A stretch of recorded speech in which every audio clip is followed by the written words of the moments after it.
ka man ngayon, dinala ng pagkakataon, nag-iisang humarap sa hamon, at hindi uurong. Kahit nasa malayo ka, saan mang panig ng daigdig, tinig mo'y makakarating. Pakikinggan ang iyong hiling, ang Tinig Pinoy, karamay mo. Kahit saan dako ng mundo, isang ngitiin, isang hangarin, marinig ang tinig natin. Ugali nating kinagisnan, mula nooy nagtutulungan. Pilipino ay nagkakaisa, sa ibang bansa ay magkakasama. Isigaw sa buong mundo, nang marinig ang tinig mo. Tinig natin ay pagsasamahin, tagumpay ay magkakamit. Ang Tinig Pinoy, karamay mo. Kahit saan dako ng mundo, isang mithiin, isang hangarin, marinig ang tinig natin.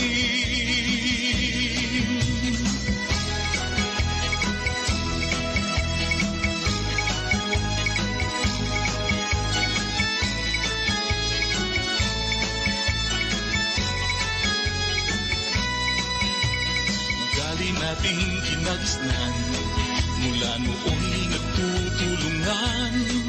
Pilipino ay nagkakaisa, sa ibang bansa ay magkakasama.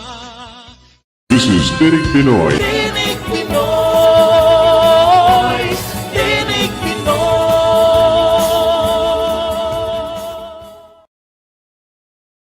Magandang umaga po mga katinig. Good morning, good evening, and good afternoon to all of you. Saan man po kayo dako ng mundo naroroon.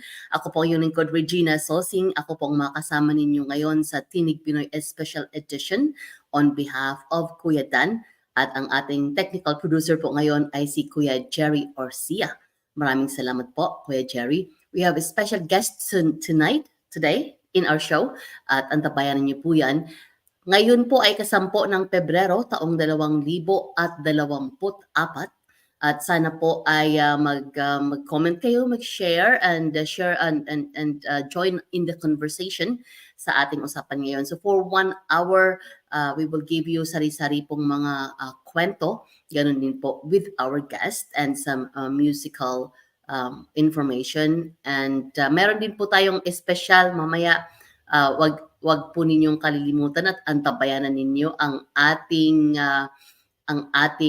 ROLETA, pampa-gudvibes. So sa lahat mga nagko-comment dyan, name will be included in our ROLETA, pampa-gudvibes. And also Saida will be back here to give us some games. So antabayanan niyo po yan mga katinig. Now, ngayon po, let me see kung ano mga headlines na nangyayari sa buong mundo. Ang Super Bowl was in Las Vegas po at naghahanda na po sila for the big Super Bowl show tomorrow. Yan po ay doon sa may mga football fans. Tapos New Year's po ngayon sa Singapore. And I have to check with our guest later kung ito ay Chinese New Year sa buong China, I think also, right? So we'll check that out for you. Ganon din po mga katinig, meron tayong iba't ibang mga comments. So kung nandiyan po kayo, babasahin natin ang inyong mga comments. So Kuya Jerry, thank you, and I wish you can join me, Kuya Jerry, but if you can't, that's all right. He is taking our show today. And Kuya Dan is going to one of our friends. Isa po siya sa mga community leaders natin. Nora Cote, siya po ay pumanaw at ngayon po ang libing. Kuya Dan will be there on behalf of us sa Tinig Pinoy. Ate Nora, siya po ay napakamasipag na officer ng Philippine Center Canada. Siya din po ay magaling tumula. Lagi po nating naririnig siyang tumula, matatas managalog. That's Ate Nora, and she usually have this beautiful smile on her face. Very kind, very generous person. So sa pamilya po ni Ate Nora, to Pierre, the husband, to Jean-Pierre. Jean-Pierre po is a singer. We have interviewed him before on Tinig Pinoy Radio. Siya po yung nagpe-play na guitar. He is a famous singer here in Ottawa. So inyo po sa buong pamilya ng Cote family, ang taus-puso po naming pakikiramay. Ganun din po sa ating community because Ate Nora has been extremely active to the Filipino community for many years. So malaki pong kawalan sa ating community ito. Maraming salamat po. And Kuya Jerry, we are going to bring our guest on Tinig Pinoy live. Let's bring, he is currently in Singapore. He is living in Singapore and very active in Singapore. Siya po ay kilala sa pangalang Super Mario. At kayo po siguro ay nakakilala sa kanya. Siya po ay nag-aral ng Counseling Psychology at Lee Community College. Siya din po ay nag-aral na maging teacher ng phonetics and speech sa Singapore. Siya din po ay nag-aral Broadcast Communication at Polytechnic University of the Philippines. Mga katinig, let's welcome to Tinig Pinoy Radio, Super Mario. Hello, Super Mario. Hello, Ma'am Regina. How are you? Happy Mabuti. Chinese New Year to all our Filipino Chinese and Filipino Canadian Chinese also in Canada who are also celebrating the Chinese Lunar New Year. As the way we are in here in Singapore, it's like our Pasko for the Chinese and the whole family. Yeah. So tell us more about that celebration. Mukha kasing isa sa pinakamalaking celebration yan sa Yeah. Chinese community. So Well, that is any it's Chinese community? kumbaga sa kumbaga sa Pilipino, ito yung bagong taon ng lahat ng mga Chinese everywhere around the world. It's a very very big celebration, parang Pasko nila. And being with you right here is quite a challenge a while ago kasi we're coming from all the visitations. We have to bring gifts and oranges and fruits to all our family, extended family. We have to give them well wishes, especially the elderly, almost like a reunion for everybody. So think of it as like the Christmas or Pasko ng mga Chinese all around the world, everywhere around the world, not just in Singapore but also in Canada as well. Ito yung we exchange oranges, we do lohe, yung we lift up everything up on the up above our head, and we wish I think 8 kinds or 9 kinds of blessings to proclaim to the family. And it's a very auspicious time for all of us right here. With ethnic Chinese and the Chinese families in Singapore and all over the world. You will see that also in Canada po. Okay, so sa mga katinig natin dyan na nakikinig ngayon, if you are in the country or with a family who celebrates Chinese New Year, share po ninyo sa amin, how do you celebrate? Kasi I think nakikita ko minsan, Mario, yung mga kasambahay nakakatanggap ng regalo. Yes, we do. We do that actually. So pagka nagpunta po kayo ng kamag-anak nyo, medyo iba lang sa celebration ng Pilipino. Sa mga Chinese, when we celebrate our Chinese New Year's, either we help out in the kitchen and then we bring our dish, or we help with the auntie. So typically they cater the food, but typically sa Chinese families, they parang tinotokan nila yung okay, this year is for tiya ganito, siya ang mag-host ng Chinese New Year, or next year naman yung kabila. And typically, the one who decide that will be the eldest member of the family. Medyo malungkot sa amin ngayon kasi namatay yung mother-in-law ko last December. And this is the first time that we're celebrating Chinese New Year without my mother-in-law kasi yun nga, namatay siya last December due to stage 4 cancer. So it is quite emotional also for all of us in the family. So it's a very important celebration for us, especially this year kasi ito yung first time na wala si mama. Ako taos puso po kami nakikiramay, Mario, sa iyo at sa pamilya mo Oo. na mas nadadama mo talaga ang kawalan ng family member lalo na sa ganitong panahon na special occasion. Mother-in-law is usually a prominent part of the family, di ba? Siguro, Kaya medyo mahirap din pong mahirap din po kaninang when Tinig Pinoy was asking me to guest today, medyo mahirap ng konti kasi we're coming from the different places kasi, and then coming here is quite challenging also just for today kasi nga this is a very special moment for our family kasi first time na wala si mama, and quite emotional for the whole family kasi first time na wala siya. Ganun. Pero it's life goes on, di ba? ilang life goes taon siya? Si mama is 80. Yeah, Mhm. 81, about there. Mhm. Nasa hospice care na siya nung ano nung nung nawalan na siya ng hininga, nasa hospice care na siya. Pero maganda naman, peaceful naman yung pagkakawala niya. Kumbaga, tinawag niya lahat. We were Mm. all there together, and at her very last breath, we know na mawawala na siya. And she was able to send messages to everybody. Kaya nakakatuwa. Mhm. Yung hindi yung basta nawala lang siya, kumbaga she was prepared for it, and Nakapaghanda. oo, tinawag niya talaga lahat, and then nandoon kami sa paligid niya nung hanggang huling hininga niya. Mm.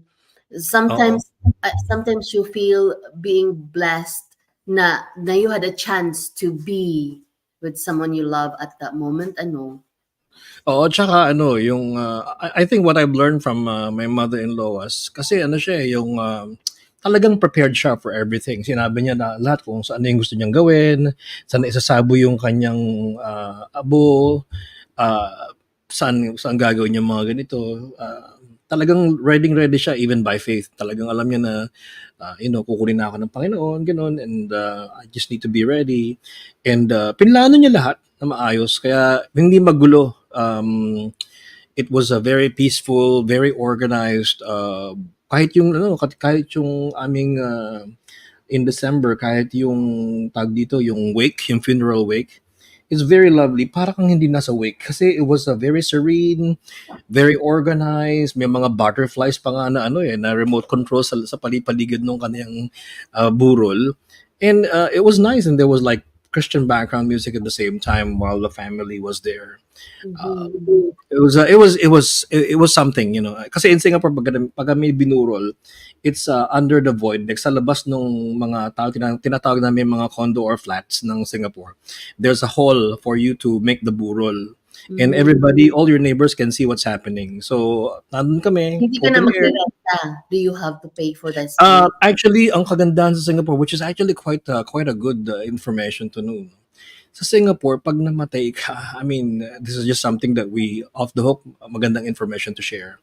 The government takes care of everything for you, Mm. including yung halimbawa, iko-collect mo na yung abo nung sa makabilang buhay, pipila ka, meron dong pilahan sa lugar na gagawin mo yung cremation, tapos bibigyan ka nila ng number, after ng burol, bigyan ka nila ng time kung kailan may ko-collect o anong gusto mong gawin. Bibigyan mo ba siya ng nicho, or are you going to go to the memorial garden para isabo yung abo niya sa garden, pwede rin yun. And it just costs maybe less than $100 for everything. Mhm. Mhm. Kasi nga very heavily subsidized ng government. That's something that kasi first time ko na makita ko yung process talaga Mm. na nangyari ganito sa amin sa family ko. I remember my own mom when she passed away. That's quite financially taxing for us in the Philippines Yes, kasi it is. mahal, 'di ba? Mm. I think it will go between, I don't know, 100K or more for yung lupa. Depende Mhm. pa kung saan kayo nakatira. Pero here, everything is covered for by the government. Yung cremation, pati yung burol.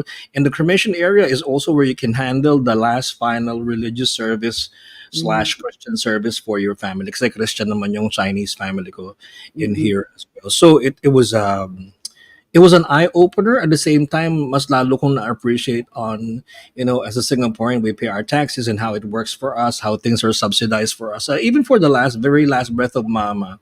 Kasi dito pag senior citizen ka na, tinatawag nilang pioneer generation, there's a lot of subsidies from the government to take care of you for your hospitalization in hospice, etc., etc., until your very last breath. Nakasuporta yung government, yung hospital. In fact, pagka senior citizen ka na and then you need some like yung railing sa bahay ba pag matanda ka. 'Di ba sa atin kasi madalas ang mga matatanda kaya namamatay yung iba, nababalabag sa bahay, 'di ba? Mm. And there, as far as I know, there's no service like that in the Philippines where you can call the government or your estate service na lagyan ng railing yung bahay nyo. Dito, you can just call the state council, yung kumbaga ito yung condo nyo, yung flat nyo. Tawagan mo lang yung state council and they will come by to actually install those railings na heavily subsidized to almost free para ma-install yung railing sa bahay nyo. Para kung nag-iisa man yung lola mo o yung nanay mo, they can actually just, hang on to the railing in your home.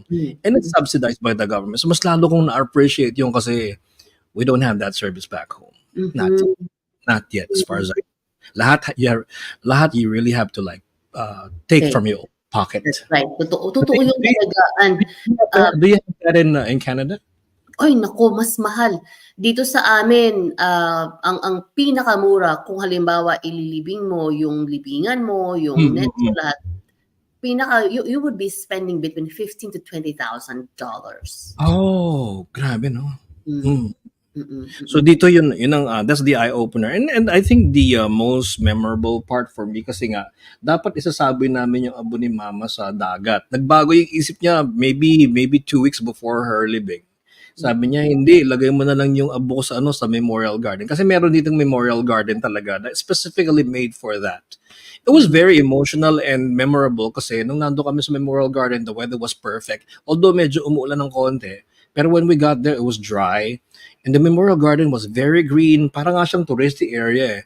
And yung mga undertakers and everything, they have arranged everything for us, coach van, tapos when we were there, we were guided how to make saboy yung abo, anong dapat yung gawin. It was very respectful and sabi nung undertakers, you can come here as long as you like, anytime you like to just say hi to your mama.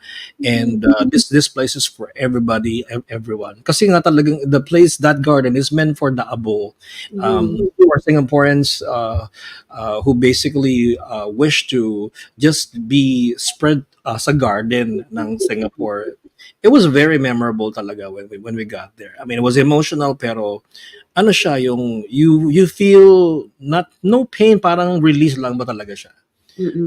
Kasi close kami ng mga mother-in-law ko tsaka ng mga kids ko together with her as well kasi she comes by a lot of times here sa bahay and but it was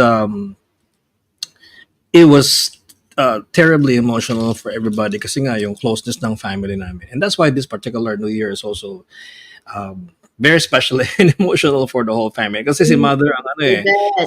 si mother ang nagde-decide ng holiday namin or whose house is it gonna be for every year. And this is the first time na wala siya, hindi namin siya kasama. Ganun. Now, I can imagine.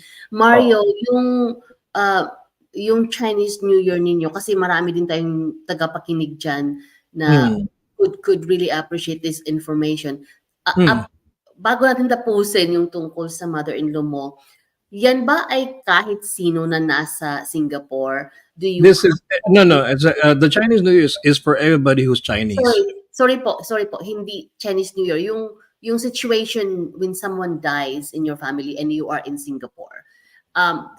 Kailangan mo ba a certain, I'm not sure kung sa Singapore, kailangan mo ba maging citizen in Singapore or permanent resident in Singapore? Like, how does it work? You have to be a citizen of Singapore or a permanent resident of Singapore to somehow sort of enjoy that kind of perk or subsidy from the government. Kung foreigner ka, ibang situation yan. But I'm pretty sure there's a service for them as well. Pero it's different.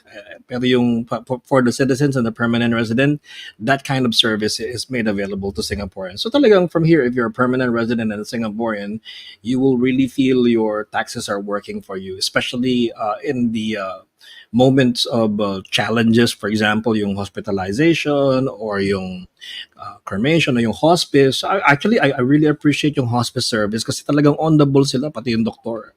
Everything that we have to go through talagang they follow up everything, made sure it's clear, and it was a very respectful way of dealing. Hindi mo feel na chine-chase ka dahil wala kang pera. Ganun yung Yeah. it's so respectful, Ma'am Regina. Very respectful. That's wonderful. How do you get, or how do you apply, or how do you qualify to be a resident of Singapore? I wonder. There are many ways to get this. There are many qualifications. Typically, if you want to be a resident of Singapore, number one, not just anybody can be a resident of Singapore. You must have some kind of competency and skill that's needed by the country. I think it's similar to Canada. For you to be able to apply for a residentship, you have to have some kind of acumen or business, academic, leadership skills, competency that can contribute to the gross domestic product or the GDP of the country, so that not just anybody can apply for it. The migration in here is more strict in that sense because for you to be able to apply for a residentship and all the way to probably citizenship, either you have to be with a family, a Singapore family, or married to one, but you have to have a professional qualification and some kind of experience in your expertise. So for example, for my case, my background is in the broadcast industry. That's where I really started from.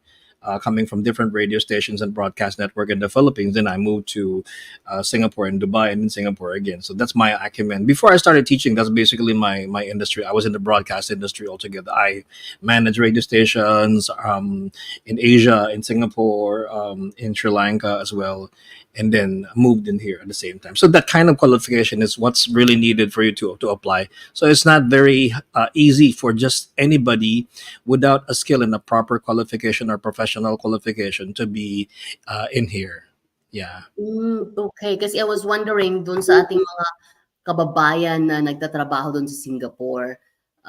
So, okay. So kung kayo po ay nasa Singapore ngayon, i-comment po ninyo if you have any experiences on how to apply as residents of Singapore kasi ang ganda ng mga benefits, you know. Yeah. Don't just. I think the trick that I'd like to tell to the Filipinos is, please don't fall into the trap of online application na. Kasi ang dami ngayong mga advertisements like on IG and Facebook, like, oh no, it's easy to apply for Singapore citizenship or permanent residency. I'll tell you right now, it's not easy. Wag po kayong maniwala kasi baka ploy lang yon to get your money. The reality is very, very hard. That's the reality. Kasi po talagang nag-cut down sila ng foreign employment, among other things, in here for a couple of years already. May quota kasi ang foreign employment right here. And I think it's right. I think they're in the correct direction. Kasi nga, syempre, if you have jobs for your own people, that should be the first priority. I think it's the same way in Canada as well. Give the Canadians the upper hand before you entertain others from the outside. But ang Singapore kasi is very small. We're only 5.8 million people. Not even we're just the size of Manila. So Yeah, that's true. it's the size of Manila or maybe the greater Manila. So it's for it to be so congested and overpopulated is a big problem. And actually, it's becoming a problem to a lot of people already. The measurement of a country, not many people know. The measurement of a success of a country is based on its traffic condition also. And Manila is the number one most ridiculous traffic jam country. Natalo na, we defeated Indonesia last time. Indonesia is the number one most traffic problematic country in the world. Dati sila yun eh. And according to It research, seems, Mario, parang problema talaga yan ng kahit anong napakalaking city. Anywhere in the world, if it's a big city as populated as Manila, traffic talaga ang problema nila. And so it's 9:24. We're just going to play a commercial in a moment. Kuya Jerry, go for it. And babatiin natin ang mga tagapakinig natin, Mario. Okay. Kuya Jerry, go for it.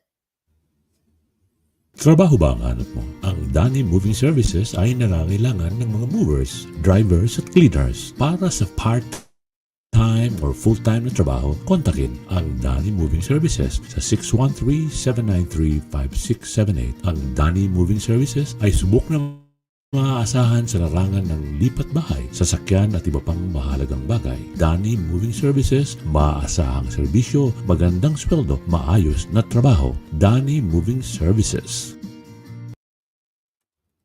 Yon, that's Danny Services. Babasahin po natin mga katinig. Babasahin po natin, Mario at mga katinig, ang mga nag-comment dyan ngayon sa Tinig Pinoy Radio. Hello to Chana. Wow, biglang napabilis tayo. Hello to Chana Chadi, Alexa Mikey Sorio. Hello, Kai.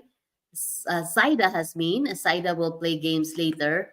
Maricel Mejos Arabijo. Hello kay Kim Court Kirby Fajardo.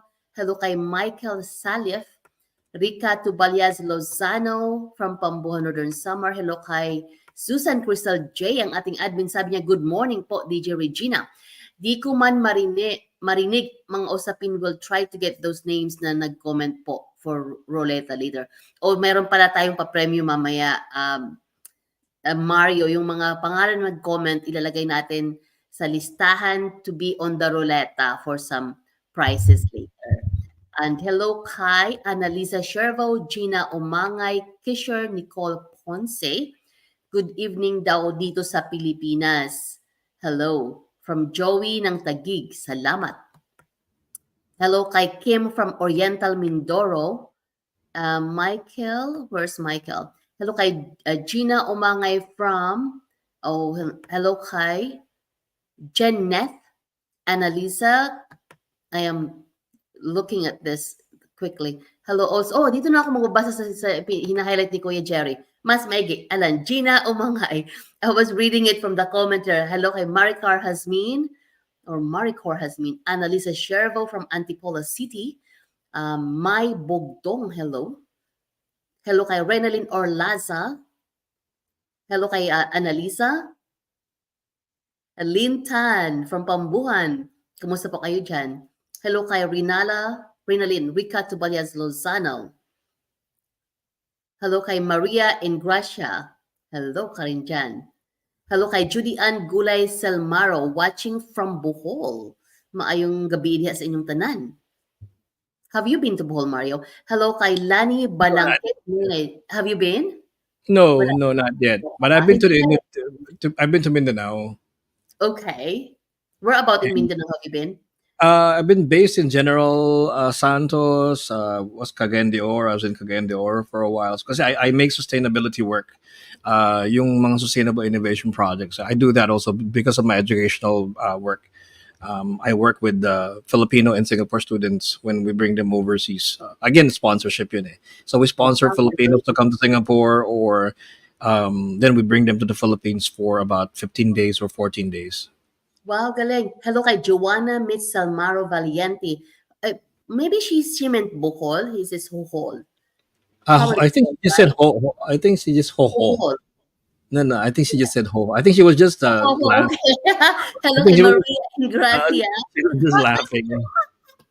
I see. Like you would for LOL. Ho ho. Okay. Got it. I was like, I thought she's saying I'm from something. Hello sa inyong lahat dyan. And I will just read what Kuya Jerry is putting on the screen. Kaysa kanina nagbabasa ako sa telepono. Alright, Kuya Jerry, natapos na po ba natin lahat ng mga comments dyan? So babalik tayo kay Celine Enano Morelio. Kumusta po kayo dyan? Salamat sa hearts. Keep it going, Kuya, and I will just read it. Soryo Catherine Adarayan, hello. Good evening from Pambuhan, Northern Samar. Maupay gabi sa iyong matanan. Hi kay Myra Morales Florano. And Laurent, hello, gorgeous. How are you doing? Thumbs up, Lalabs and Sir Mario. Hello. Hello kay Rosemary Antipolo. Thank you sa pag-ughaw. Wow, ang lalim niyan. I don't think I've heard that word before. Hello kay Khalil Falcon. Taga-saan kaya si Khalil Falcon? Hello kay Danica Umangay. So, dediretso na po natin yung kwentuhan natin kay Mario. Hello kay Maricor. So, Mario, the last time I talked to you, I don't think I know that you are also a performing artist. Like, I don't think I've heard your music before. So you actually have songs.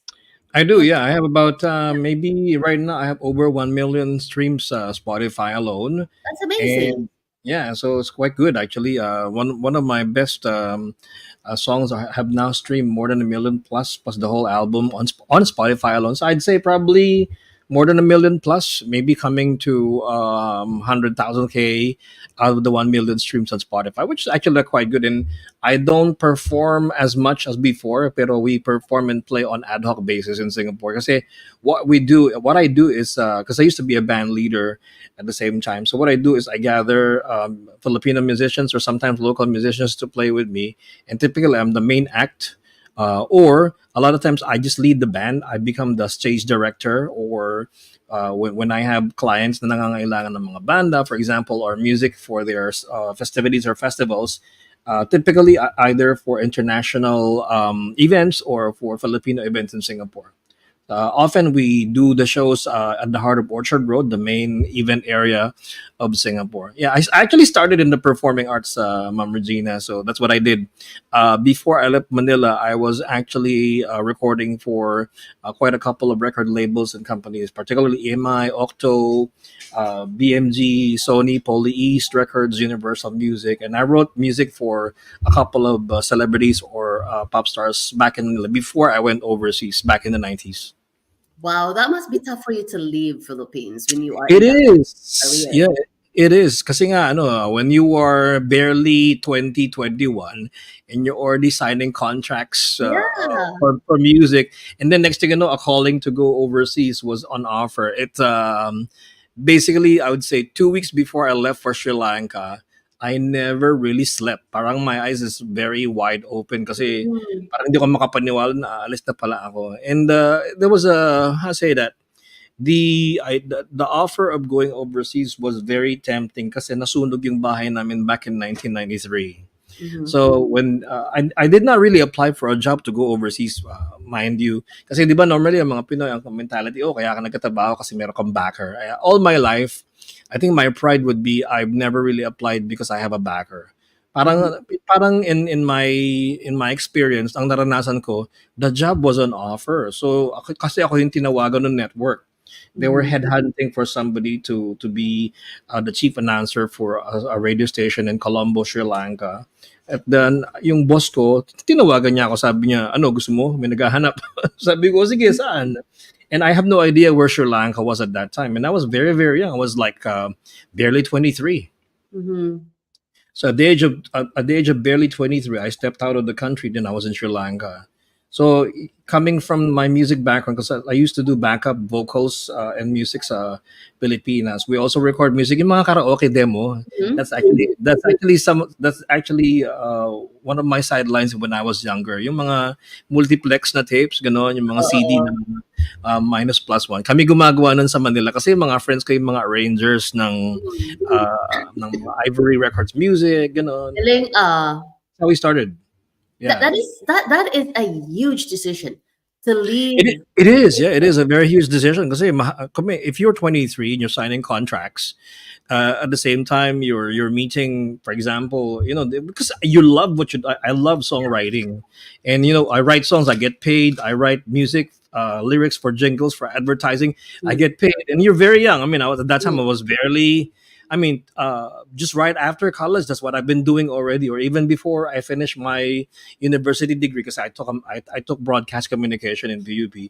Kahit na bago pa ako graduate, yun na yung racket ko during that time. Mm. And when you get paid at that time and you're very young, it was very painful to leave the Philippines at that time. Kaso nga yun, nasunog yung bahay namin, and between earning from home and then you get paid US dollars if you go overseas, the decision was pretty clear for me because I have to make sure that I have to support my family. Typical Filipino story, Oo. like why do you go out of the country? Is because you need to support your mother, Mhm. or maybe you need to support the hospitalization of your family, or to support the finances of the whole family. And bilang ako lang kasi I'm the only boy in the family.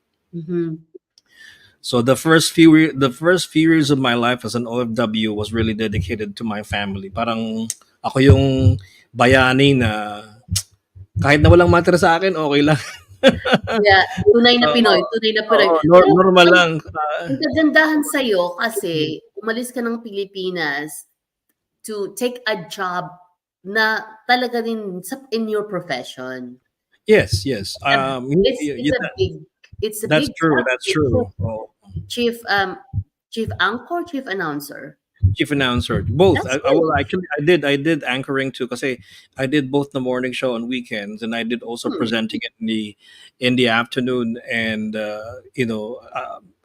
good part about that, when you're overseas and then the people choose you to be number one, that's another blessing. Because normally it's a Yes.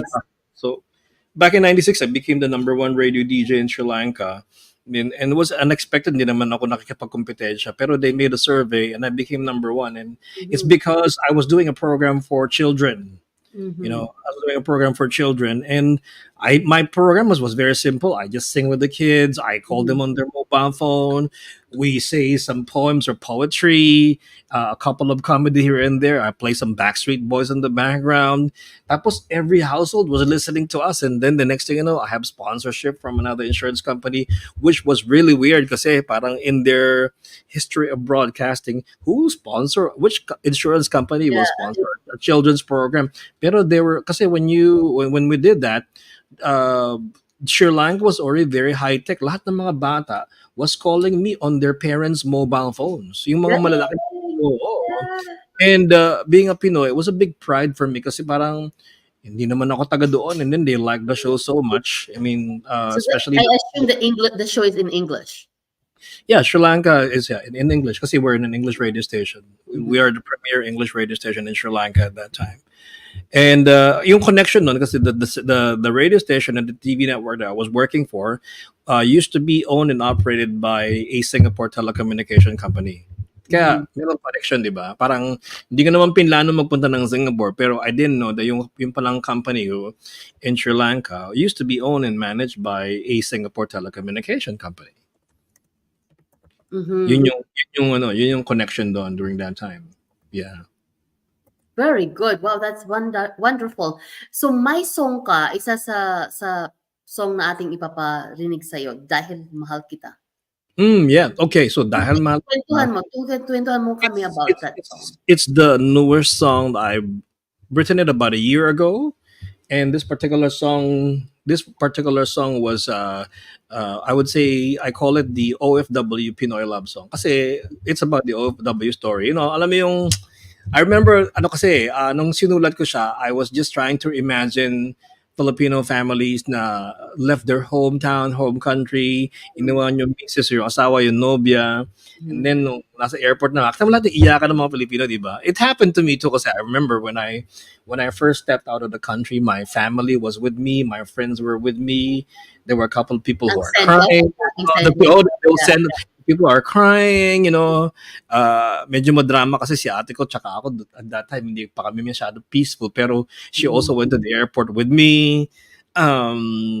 Tapos doon nangyari. So yung story na yun. Tapos at the same time, Ma'am Regina, I was able to do a couple of research about the ploy and the stories of Filipino workers, including the ones in the Middle East nung yung MMK, yung mga maalala makita na yung mga MMK na programs na where I have seen also some Filipinos who really went out of the way, even to the point of offering their bodies just to provide for their families na hindi alam ng mga pamilya nila na yun na pala ang ginagawa nila just to survive and to provide for them. So na-touch ako masyado doon sa mga story tsaka sa mga narrative yun. And then I penned down Dahil Mahal Kita. So ito yung kanta. It was arranged by my friend Albert Tamayo, and Albert is the producer and arranger for many artists including Regina Velasquez, Martin Rivera, Gary V, and a couple more artists. Albert was the one who was in charge of Ocho Ocho. Mm-hmm. Yes. Yeah, they were the brains behind this Ocho Ocho. At saka yung mga bagong kanta ni Michael V na Mahal na ang Kape, tsaka Uhaw yung parody. Siya yung nag-arrange. Magaling, I would say if there's anybody I'll put in the top 5 arrangers in the Philippines, si Albert Tamayo would be in the top 5. Ganun siyang kagaling. And you can hear that from the Dahil Mahal Kita arrangement ni Albert with this song. Yeah. All right, Square Jerry, let's hear this. At mga katinig, let us know what you think about the song from Mario, Dahil Mahal Kita. Kuya Jerry.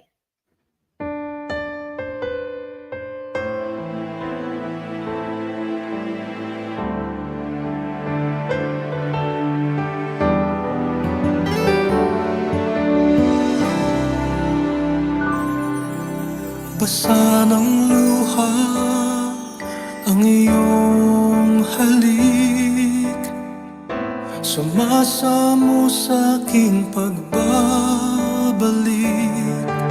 Mananabik ako sa'yo, maghihintay, magtitiwala sa'yo. Bawat gabi ika'y iniisip ko,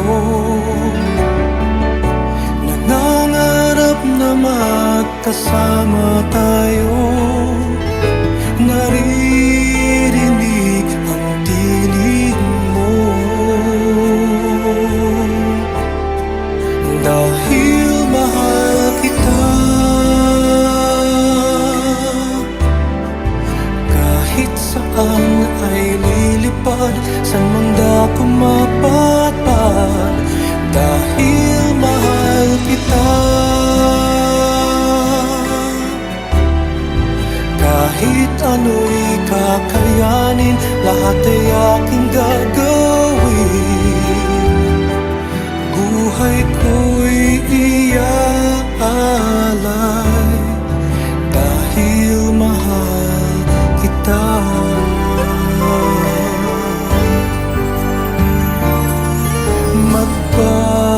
Magbabalik sa iyong piling, malalasap muli ang iyong lambing, ang mahagkan ka't mayakap ka.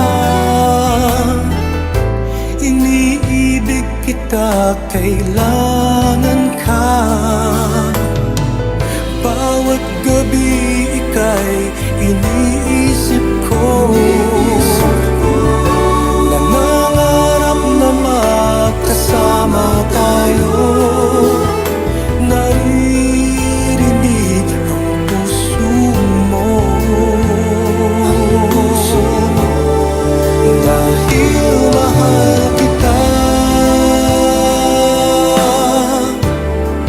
kahit saan ay lilipad, saan mang dako mapatpad. Dahil mahal kita, kahit ano'y kakayanin, lahat ay aking gagawin. Buhay ko'y iaalay, dahil mahal kita. Ikaw ang lakas sa kahinaan ko, mahal kita. Ikaw ang lunas sa karamdaman ko, mahal kita.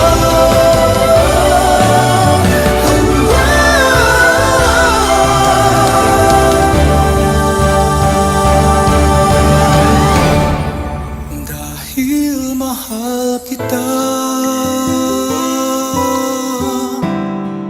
kahit saan ay lilipad, saan mang dako mapatpad. Dahil mahal kita, kahit ano'y kakayanin, lahat ay aking gagawin. Ang buhay ko'y iaalay, ang buhay ko'y iaalay, ang buhay ko'y iaalay.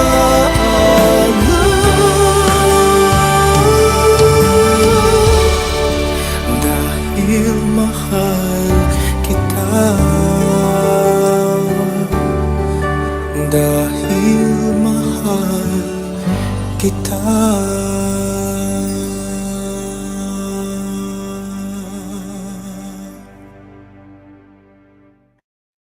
Dahil mahal kita, ang lamig ng boses mo, Mario. Salamat, salamat. Tama. Na-feel mo ba yung mensahe, Ma'am Regina? Kasi I did not write that song just to write it.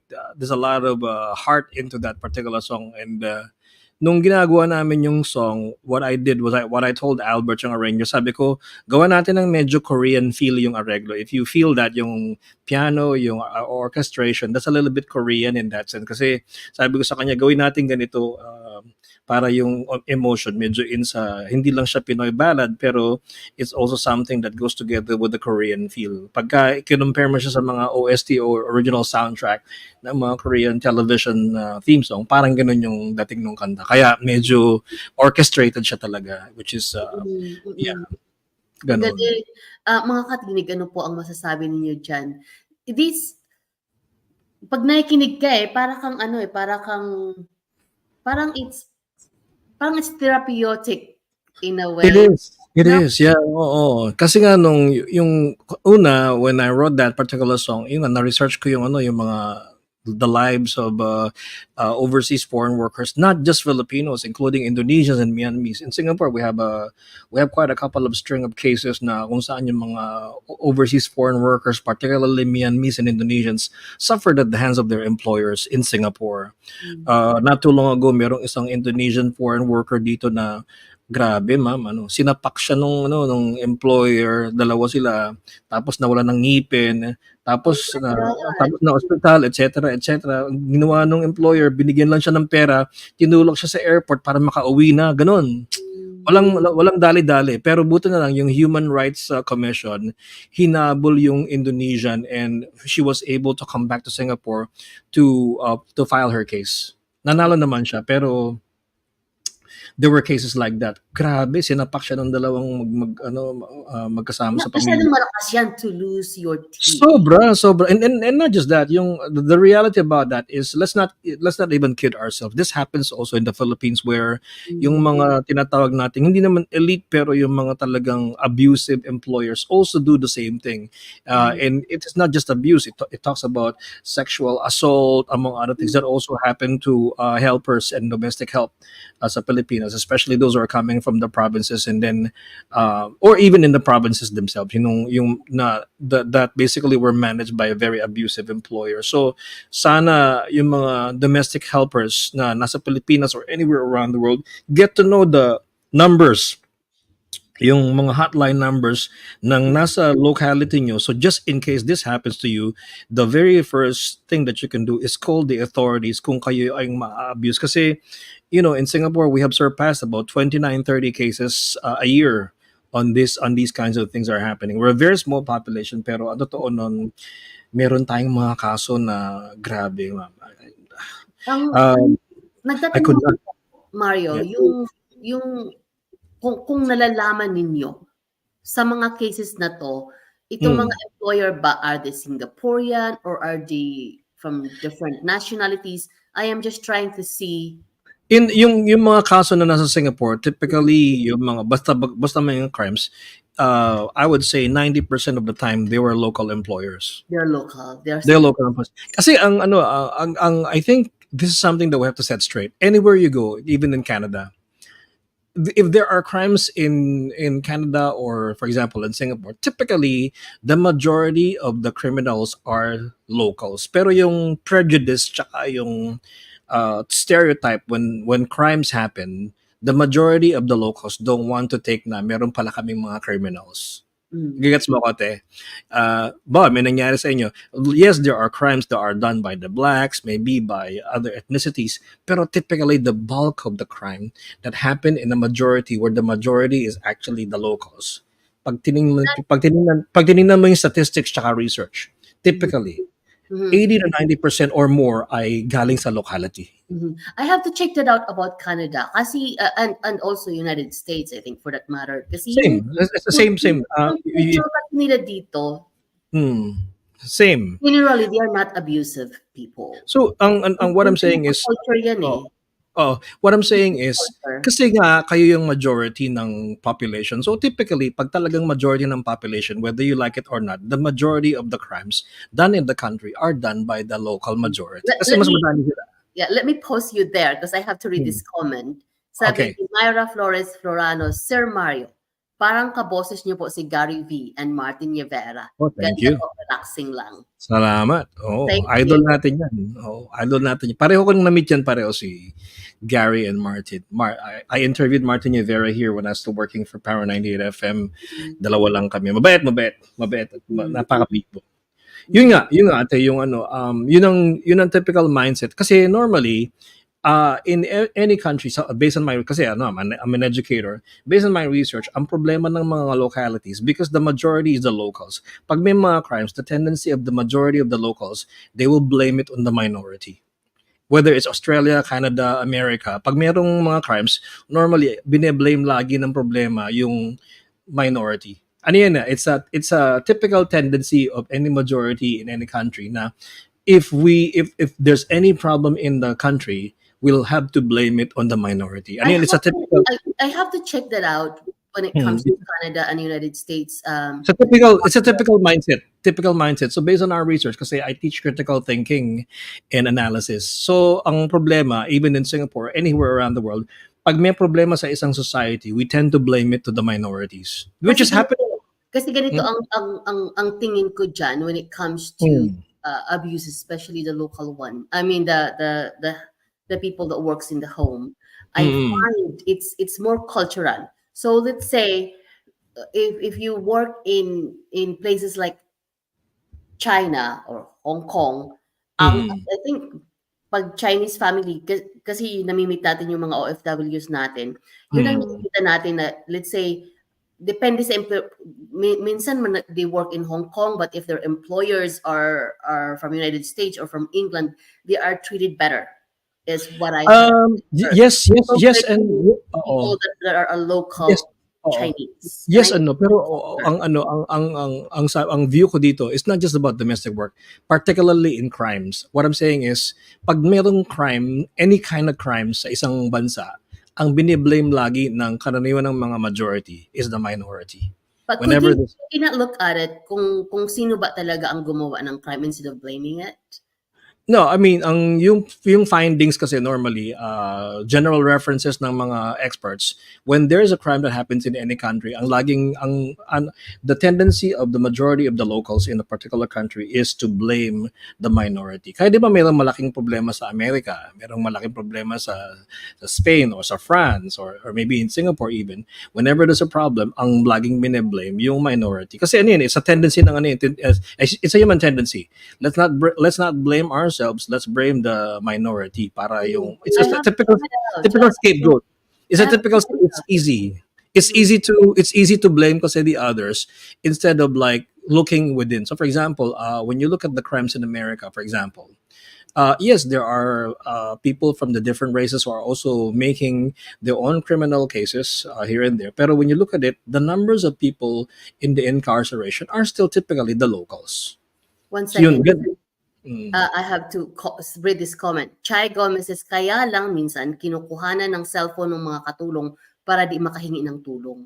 So, number one, ang problema nung ganyan is you should know your right. Pag kinuha ng bossing mo yung cellphone mo and you said why, by right, merong reason dapat yung employer mo dyan kasi dapat hindi nila kinukuha yung cellphone mo kasi it's your right.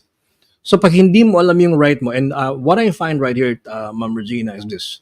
May mga domestic helpers even in Singapore, pagdating ng mga training sessions nila, dapat alam nila yung right nila, di ba? Typically, pagdating ng training session, hindi nagpe-pay attention. So, ang nangyari, yung mga telephone numbers, yung mga rights nila, hindi alam. Basta wala lang, nakinig sila ng session, pero nakalimutan na lahat. So, ang nangyari, pag may problema ng ganyan, Sorry, let me interrupt you this and read this one. Sabi ni Susan Crystal J, hindi lang nilalabas sa media ang iba na nangyayari. actually, that's quite wrong. Suzanne, I like your opinion. Everything is out in the open, especially kung napunta ka ng International Human Rights It's Watch. in Singapore, by the way. Not just in Singapore, but everywhere around the world. Hindi nilalabas sa media ang ibang nangyayari. It's true kasi not all the dirt and not all the things are supposed to be out in the open. Kasi sa Singapore, we have a rule of embargo.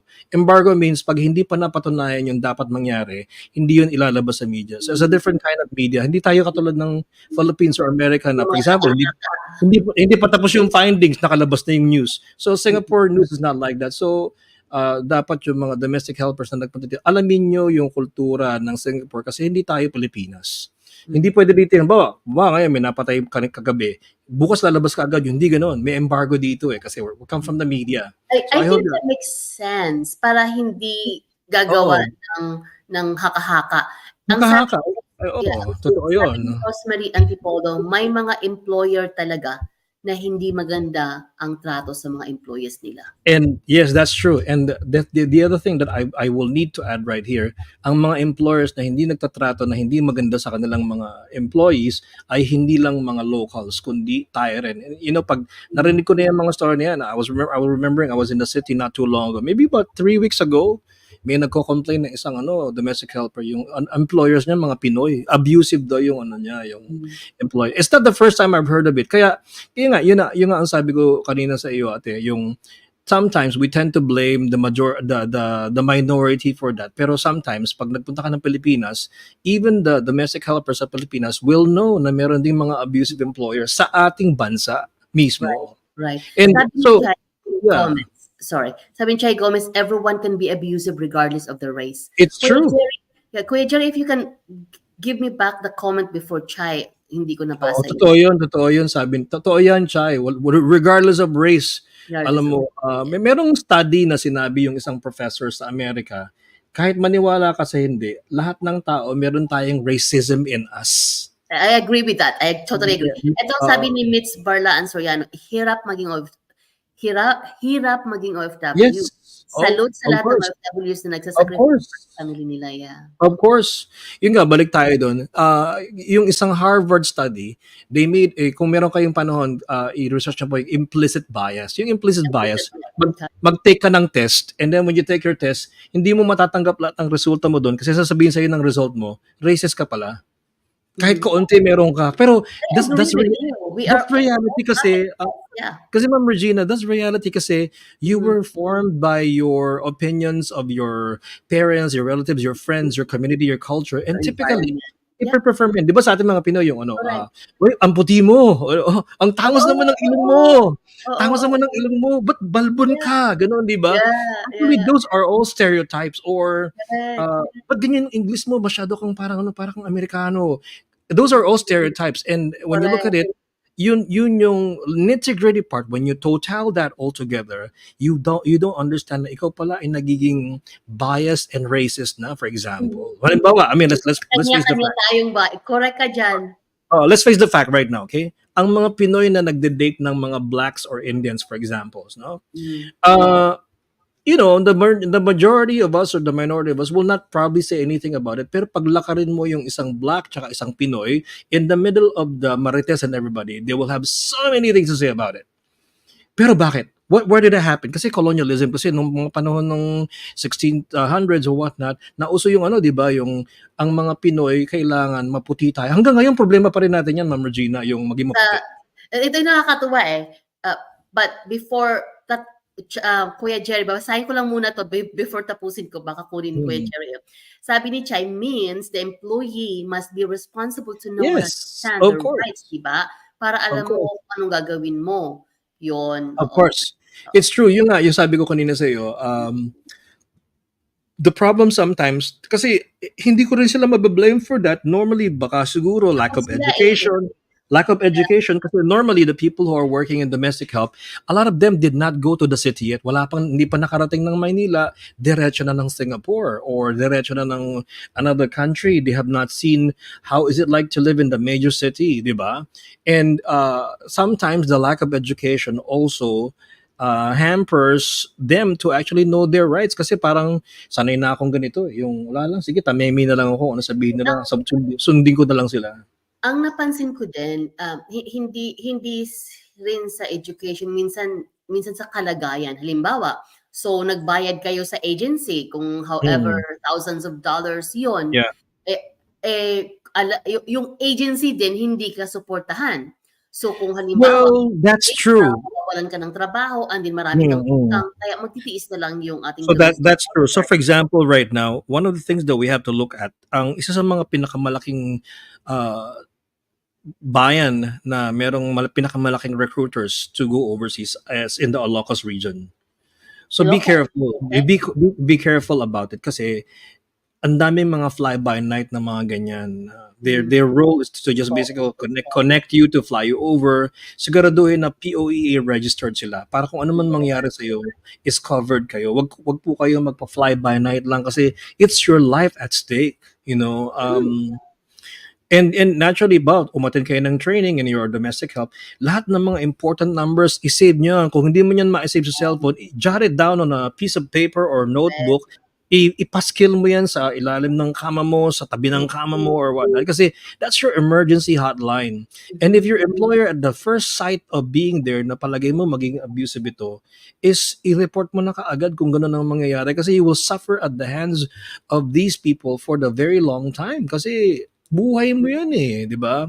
And we have a lot of news that came from, for example, according to the statistics, Saudi Arabia, Dubai, Hong Kong are in the top three spots, including Singapore, are in the top three, top four spots of the most abusive employers. Pati kayo nasali? Kasali Wow. kami sa number, I think number 4 yata kami or number Oh, 3. I did not Pero expect that. pero mas Ang pero sabi mas ni mataas ang Rosemary Hong Kong. Antipolo, gano'n. Ang sabi ni Rosemary Antipolo, yes po, dapat talaga employee, dapat alam ang kanilang mga rights, matuto ipaglaban ng kanilang rights kasi may contract na pinipirmahan. About contract na Yes, pinipirmahan, sure, yeah. maraming beses po yung gano'n na halimbawa Mhm. sa Middle East, and I'm not Yeah. sure kung nangyayari ito sa Hong Kong, I heard sa Middle East, ang kontrata mo, ganito ang sahod mo. The Yeah. employer doesn't give you that sahod. You know, we have kasi I've had a couple of Filipino helpers with me from the beginning since I have my own family right here. One of my helpers is taga Pangasinan yata siya. Yung kaso niya, we hired her under yung home. There's a home department sa Singapore that rescues abused maids. Doon namin siya kinuha doon sa abused home na yon, no. Ang kwento niya is yung helper, yung employer niya gusto siyang pagtrabahuin sa mga department stores pero ang naka-register sa kanya domestic helper siya. And in Singapore, when you do that, every Sunday or Saturday, may nagro-roaming ng mga mga immigration officers. Wow. Pag nakita nila yung ID mo na you are on a work permit, na ikaw ay domestic helper and you're working illegally, ikukulong ka noon diretso. Grabe. So, kinakabahan siya lagi. Ang ginawa niya, tumakbo siya dun sa home. Kaya ko nalaman kasi nga, we hired her. She was with us for a couple of years. Ngayon, nasa Hong Kong na siya. Yun ang story niya. Hello, Tita Wilma, nasa siya, Hong Kong na. And that was her story. Kasi nga, ayaw siyang, ang gusto ng employer niya, magtrabaho sa department store kasi to operate her businesses. Illegal yun eh. Illegal yun. Yeah. And yun, walang yun. Pag kinuha ka ng mga pulis dito, hindi mo makita. Para silang hindi pulis. It's just like anybody who's shopping. Tapos isa-spot check ka, can I see your work permit number? Pag wala ka, So, problema yun. Wow, Kaya yung mga rights talaga, it needs to be done. Even for people who are going to Canada. Let's face the fact, there's a lot of people who are giving viral videos of saying it's so easy to be in Canada, etc., etc. Kayang maniwala doon, hindi po ganun kadali. Hindi po. Hindi po ganun kadali. Kasi Once yung upon a time it was, ngayon hindi na. hindi siya ganun kadali, and there are a lot of things that you need to still fix kahit na medyo mas maluwag na ngayon makapag-travel for many Filipino professionals to Canada. Huwag kayong maniniwala sa mga social media basta-basta na ganun. Ito nga pala, about Singapore and Canada, Mario, and we have 2 minutes left and I want to play one more of your songs. Ang I would say kung you can be a permanent resident in Singapore, I would work in Singapore kasi mas malapit sa Pilipinas. That's true. Kasi ang layo-layo ng Canada, That's true. ang mahal-mahal umuwi. That's true. It's the same mindset for people who are coming from China or other parts of Southeast Asia while they're in Singapore, because it's nearer to their hometown. Yeah. So Yeah. I have a lot of friends who are working here as nurses, and I said, "Why are you here?" Ang sagot nila, between UK or Canada and Singapore, I'd rather be in Singapore kasi 3 hours away lang to Manila. Oo. Every weekend you want to travel, you can travel back home. Yun nga. At saka yung mga benefits ninyo, and generally speaking, the way your country runs is about similar, right? Maganda naman ang It's about similar. I think the only letdown, Ma'am Regina, is yung immigration part. Yung you cannot just bring your family right here and have the same perks that you have in Canada. Yun ang problema. I think that's one problem that I think Singapore still has to strengthen, kasi we might be losing out from the competition of Canada or Europe or America or Australia when it comes to immigration. So, medyo, I think Singapore is losing its battle when it comes to that. Kasi nga, typically why Filipinos go to work is so that they can also bring their families with them. Yes. And it's a never-ending fight among employers in the Singapore system altogether. Kasi maliit lang talaga ang Singapore. 5.8 million people. Baka The size of kayo Manila. baka yun din ang dahilan kung bakit hindi nila yun ginagawa because It's they possible, it's possible, oo, it's possible. Kasi nga talagang it needs to be controlled. Kasi nga pag hindi, magiging populated yung country, the amenities will be affected, yes. everything will break down. Whereas if you go to New Zealand, Australia, or maybe even Canada, the land is so big. Yun ang, pero more than anything else, it's a never ending battle when it comes to that. Pero yung perk coming from Singapore to Manila is 3 hours away. And then sometimes meron pa tayong piso fare or $150 fare back and forth. You Wow! can go one way, no? One way Cebu pack, mga 150, siguro taxes included. Kulang-kulang 200 Sing dollars. Sing dollars is almost the equivalent of Canadian dollar right now. I think we're Oo, on correct. we're on par. I think we're on par right now, or Close almost close about the enough, same. close enough, Close enough, oo. right, right. Naku, Ang dito you have to pay $5,000 or $3,000 Canadian to go home. exactly. And So there that's you just in are. Manila. Kaya Yeah, ta's ang wala pa. oras mo pati, right? That's true. We usually do not have so much extra time. So sa Right. atin ang biyahe pa lang 20, 24, 36 hours, 55 hours. There you Papunta pa go. lang dun, 'di ba? So naubos Oh. na yung oras mo. That's true. That's true. Sa yun nga, yun lang ang beauty of being in here. And then naturally, if you're in Singapore, you can go to any other Southeast Asian country very, very easily. We're near Thailand, Indonesia by boat. You can go to Kuala Lumpur by train or by bus or even There by you taxi. go. Yeah, By convenient. taxi, you can go to Thailand very easily. Vietnam is within distance. Also, that's basically. I mean, if it's near all the amenities in Southeast Asia. And to be realistic, Ma'am Regina, it is actually a bang for your buck pag nasa Asia kasi there's so many things in Asia that you Yes, can enjoy that are less expensive than when you're in Canada or Europe ay area. correct. Correct Kasi ka diyan. for example, food lang, no? If you go Oo. to enjoy the food from, say, Thailand, Malaysia, Indonesia, or maybe even the Philippines, man, it's heaps and bounds yung, there's so much you can do with your $100. Oo, nandun ako sa Singapore, kailan ba yun? Binisita ko ang mga katinig natin, I think 2018. Yeah, yeah. Ang dami kong pagkain, I think that was $8. That's a lot. And you're in the city. I think your $8 is in the city, no? City price na yon. Kasi Oh, where I am actually far away from the city. I'm about half an hour away from the city.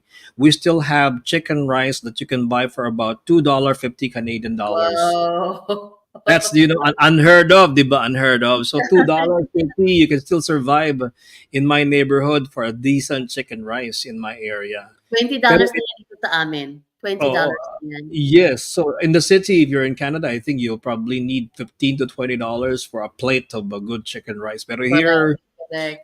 especially if you go to the food centers or the hawker centers, Yeah. just don't go to the very hi-fi, high society, social kind of Mm. restaurants. You can get by $100 can actually probably bring you 10 dishes or more in a day. Wow, galing. Kuya Jerry, ano po ang nakasalang na song ni Super Mario diyan na nakahanda? Just show it to us and then we will get Super Mario to tell us about it. Yung mga nandito po, Kuya Jerry will stay until 10:30 but I will try to learn how to do the StreamYard para po we can stay kasi may pag-games po tayo afterwards with Zaida. Rosemary from Antipolo is there actually saying hi. Hello, Yeah. Rosemary. Yeah. Mahal Yes ang po. pamasahe, totoo. If Eto, okay. Everything ang ating susunod na song. So Mario, before we let you go, tell us about this song, Everything. Okay, so this song is a cover song. It's not something I penned, but I collaborated with this musician by the name of Awi Rafael. He's Singaporean but based in Malaysia right now. I think he works for Warner Music there. And Awi Rafael, what I did first when I met him at the radio station, I remixed this song. Ako yung nag-record sa kanila, ako yung nag-produce yung acoustic version nila. And I like the song so much, so I said to him, "Can I borrow your song?" And then he said, "Okay, sige, hirapin mo lang. Libre, hindi ko siya binayaran." And so here's the song. Ginawa ko, I just asked my arranger, Shell Conte. Sabi ko, Shell, can we arrange this song? And this is probably the longest song that we have demonstrated for a very long time. Maybe it took 6 years for us to nail this down. And then here it goes. Everything. Wow, thank you. So before we play this song, we're going to say goodbye to you because after your song, we will have games natin. Right. If you have a moment, if you can put in the comment box the links of where they can find your music. Oh yes, please. Yeah, Okay, and we so will pin it for you. Um, sure. and so we will do that. And thank you so much for sharing your time with us. We know it's super busy, and hopefully we can have more chat in the future. Thank Babasahin ko you. yung comment ni Myrna Morales pagkatapos ng song ni Mario. Naku, marami tayong pag-uusapan talaga tungkol sa OFWs na yan, and I'm going to check on some information for you in Canada and the US. Actually, I'm in Florida currently. I had been traveling around the US for a while. Hindi pa ako nakakauwi ng Winterland. So, Mario, message sa ating mga OFWs. Don't give up. Keep working. Keep working hard, and always pray to God. Have faith kasi yun talaga lang talagang kailangan nating sandigan in everything that we do, in all that we do. Everything that you have right now is all by grace. Biyaya lahat yan. Pera, good relationships, or anything like that. Everything that you're doing right now is really by grace. So always remember, be at your utmost humility or being humble all the time kasi lahat yan ay biyaya. Biyaya ng Diyos na binigay sa'yo para biyayaan mo at i-bless yung ibang mga tao nasa paligid mo. Always be kind, be nice, and get in touch. And one last thing is, don't stop taking pictures kasi you only live once. Ay, okay. Thank you. And Mario, thank you so much for joining us. Please go ahead and introduce the song. All right, here's Everything by Ari Rafael and myself, Mario Lajarca Jr. This is available on all streaming platforms and social media stories, including TikTok, FB, and Instagram. You can find us as well on Spotify. Here's Everything.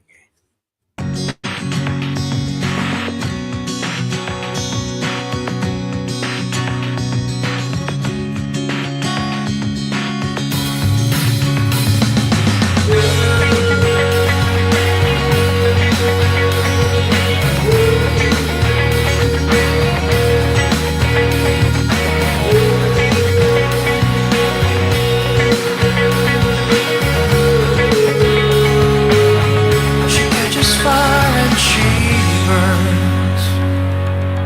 She's everything I've yearned. Suppress the evil in my mind. With you around the room just shines. Playing raindrops in my heart. To fly or die don't seem that hard. She shares my toothbrush and my dreams. But she and I were the supreme.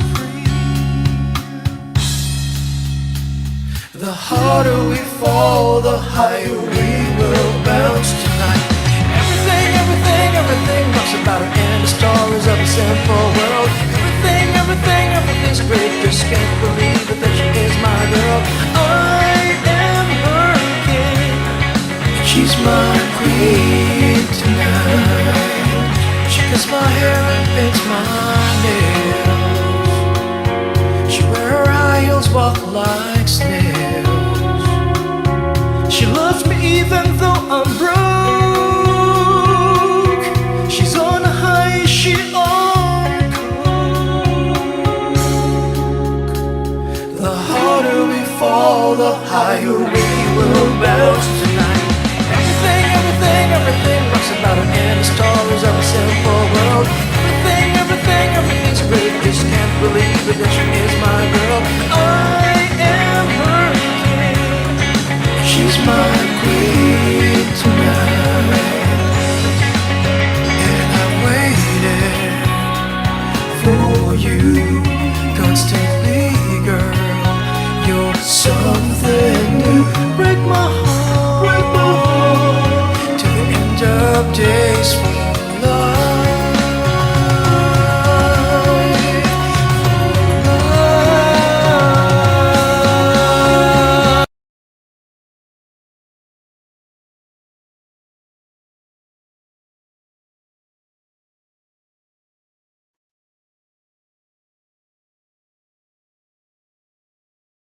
Hi! Ayon, ang napakagandang awitin po. From Super Mario. Maraming salamat, Super Mario. Very educational po ang kanyang mga na-share sa atin. And we have pag-games na po mga katinig. But I think Kuya Jerry, before we do the pag-games, siguro mas maigi mag-roleta muna tayo. But let me bring Saida on. And hi, Saida. Hey, kumusta? You are on mute. Nakamute ka. Nakamute ka. Okay na. Hello, Nasa hello. mo na yung nakikisali si Boots at saka si ano eh, si Milo. Ikulong muna si Milo at saka si Boots. Nasa loob na sila. Very Kaya good, very dito ako good. nagpwesto. Doon muna sila sa sa skylight. Siguro gawin muna natin, maraming mga comment dyan na nais kong basahin. So babasahin ko lang mga comments habang nagre-ready ka, Saida, and I think habang nagre-ready si Kuya Jerry for the ating roleta. So ang gawin Naka-ready natin, na ako, ate. naka-ready na. Roleta muna tayo, tapos games. Okay, magpa-roleta muna tayo siya. Sige, sandali. Babasahin ko lang itong aking yung mga comments dyan. So umpisa ko sa pinaka-bottom. Ayan na, hello sa inyong lahat dyan. Hina-highlight na ni Kuya Jerry. Maraming salamat po sa inyong lahat dyan. Merong nabitin doon sa song yata. Nabitin sa discussion. Alam nyo, totoo yun talaga. Napakaganda ng discussion kanina. So, nabasahin ko na lang yung kay Kuya Jerry inilalagay dyan. So, Kuya Jerry kasi has to leave ng 10:30 at 10:16 na. So, ang gagawin ko, I will take your show. I never take the show, Saida. So, wish me luck on this one. So, explain mo sa akin, when Kuya Jerry take the show, kung nagpapag-games ka, hina-highlight ni Kuya Jerry yung mga comments. Pero ikaw, tumitingin ka pa rin doon sa Facebook. Kasi mas mabilis yung Facebook, ano? Ano yung mas preferred mo? Diyan tayo, dito na lang tayo sa ano, sa hina-highlight? Mabilis ka ba ate, mag-click? I never did that. Sige, titingin na lang ako sa live. Tingin ka na lang sa live. Okay. Kasi ano, para hindi na lang mag-ano dyan sa screen. Tingin na lang sa live na lang. Sa live ka na lang tumingin. Kasi para i-try natin kung paano mo yung ano, yung sa Yes. I will try to highlight pero baka hindi mo mahabol ate. hindi ko mahabol. Dahil hindi ko pa po ito ginawa. So, hindi po ako nag-detect ng show. At susubukan ko para hindi matapos. Dyan. Okay. Dyan susundin. Okay, sige. And Kuya Jerry, let's have the roleta. Alam ba natin kung ilan ang pipiliin natin sa roleta at kung magkano? 10 ulit, gaya ng last time. Ayan, okay. Pipiliin ng 10. And lahat ng nasa roleta. Okay, so. Okay, ready na to, no? Ikaw magsusulat kung sinong nanalo? Meron na tayo. Alright, handa na kayo mga katinig. Meron na tayong tagalista. Ano sabi mo, thumbs up? Kung ready sila, thumbs up? Thumbs up kayo, guys. Heart. Tinuturuan ako dito. Ako, wag niyo lang akong pansinin dahil hindi ko alam to. Okay, nag-heart na sila. Ayan, heart. I like the heart better. Yeah, send us heart. Okay. Ayun na. Nag-thumbs up na sila, nag-heart. Okay, sige. Alright, Kuya Jerry. Siya nga po pala mga katinig, bago tayo magpa-games, nais ko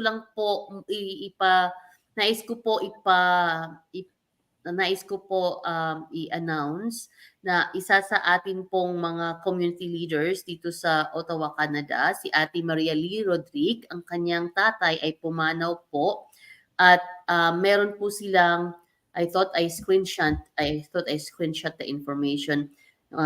Teka lang po at okay, wala pala, hindi ko na-screenshot pero I will post it. So, taos puso po kami nakikiramay sa pamilya ni Ate Lee Rodrigue, kay Kuya Roger, kina Lynn, kina Nanay Chideng. Maraming salamat po sa Kuya Jerry, si Kuya Roger, mga kaibigan natin to na matalik since the beginning of our time here in Canada, Saida.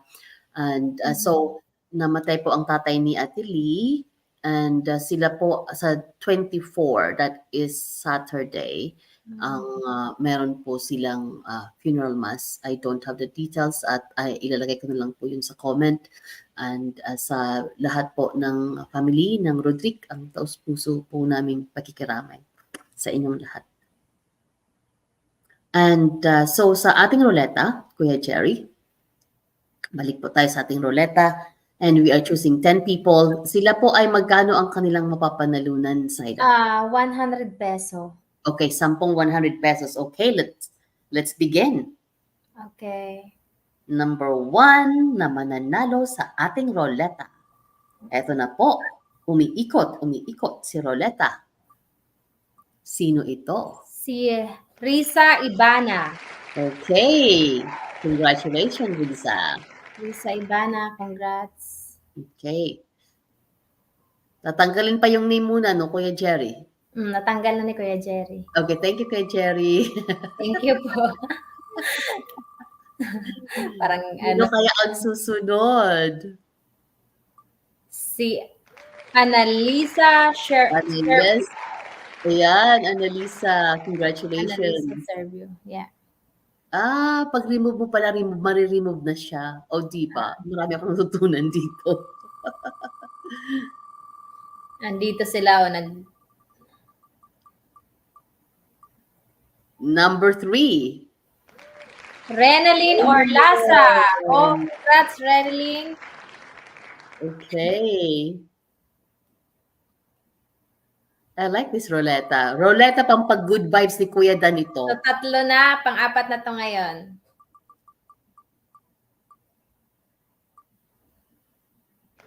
Si Josh Ortula.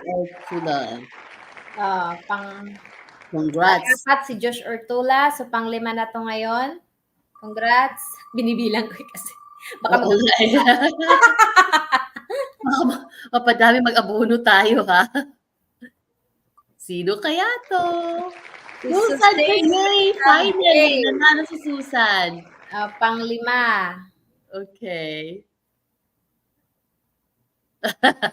Ma-remove. Sabi ni Kachere, ano kaya ang option dito? Pang-6 na to ngayon. Si Susan ang aming napakasipag na admin po, mga katinig. Si Chai Gomez. Hi, Chai. Thanks for joining me this time. Chai Gomez, nandyan ka ba? Nandyan sila eh. Maingay sila kanina gusto pa. Gusto ko yung opinions ni Chai. Okay, tuloy po. Ilan na yun? Pang-7 na ngayon. Pang-7 na ngayon. Ayusin mo pagbilang mo dyan, Chai.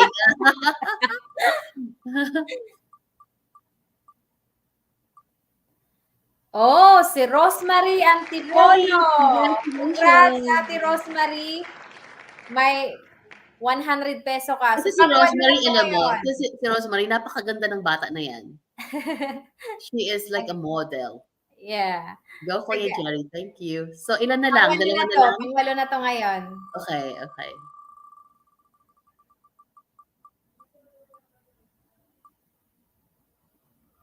Soryo, Catherine Atarayan. So, pang-8. Pang-8 si Soryo, Catherine. Saan si Catherine? Kasi may classmate akong Adarayan eh. So, pang-9 na to ngayon. Taga saang barangay ka, Catherine? Baka kapatid ka ng classmate ko. Or anak ng classmate ko. Si Joanna Mitchell Maro Valiente. So, pang-9 na siya. Taga-Buhol ito sila. Maayong gabi diha sa inyong tanan. Okay, Siyam. Magkakamag-anak sila nila, Judy Ann. Okay, ito na? 10 na to? Pang-9 to. Janet. Okay. Congratulations. Okay, Sino kaya ang panghuli? Wow. And the last winner is sa ating roletang pampa-good vibes ni Kuya Dan De Castro. Here we go. Ito yung last.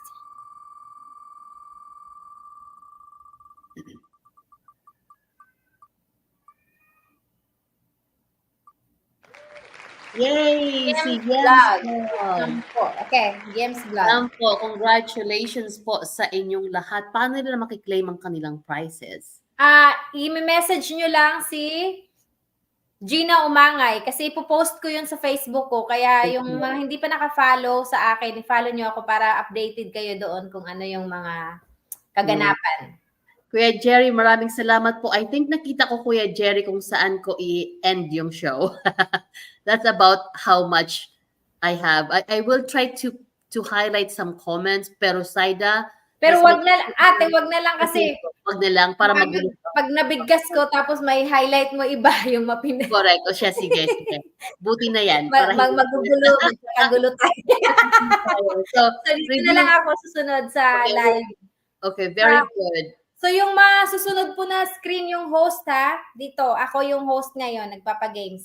So, Okay. At iiwanan ko si Saida. So maraming salamat po sa inyo lahat. Andito lang ako. Saida will be highlighted. I will be in the background and I will just note how to turn off the show. But that's about as far the knowledge I have of sabi sa doing akin the ni Gina, technical producing. sabi sa akin ni Gina, 11 daw yung na-ruleta ko. Sabi ko, okay, then 11 ba? siyam na lang. Siyam. Teka, bilangin ko. Teresa, Annalisa, Reynolyn, Nilista Josh, niya eh, nilista niya. Susan, Chai, Rosemary, Catherine, Joanna, Jeanette, Yems. So, Okay, 11, no? 11 ba sila? Okay One, lang, two, okay three, lang ate, kasi isa-siyam ko na lang yung... 11. Hindi ko na kasi ibig namin abonado na dito sa okay. Galing sa trabaho. That's okay. We'll take care of it. Saida, nagtrabaho ka kagabi? Oo. Hindi pa ito natutulog ha, pero ang ganda-ganda niya. Straight 10 Oo, hours, straight hours, yes, trabaho. So, Saida, end the show whenever you want. I will take the show after Kuya Jerry. Kung basta nandiyan ka, okay lang ako. Otherwise, Sige. later mga katinig. Sige ate. Kahit nandyan ka ate, okay lang ate kahit nandyan ka. Andito lang ako sa likod. Ng comment. Okay guys, pa-thumbs up na tayo, pa-thumbs up.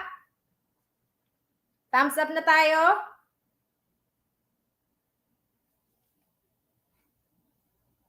Heart. Okay, wala pa akong nakikita. Ayan na, nag-thumbs up na. Ayan. Thumbs up. Ayan. So, ito yung masusunod na screen natin, ha? Ito yung masusunod.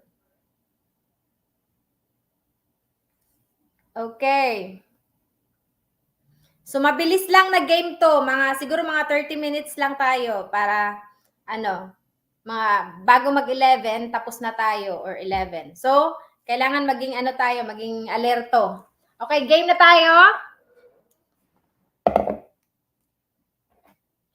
Okay, game na tayo, guys. 30 minutes lang tayo. Mabilisan lang to. Okay.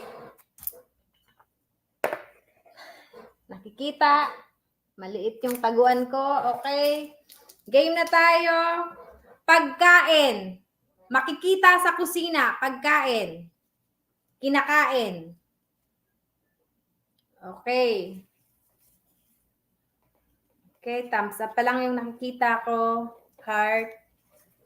Pagkain, makikita sa kusina.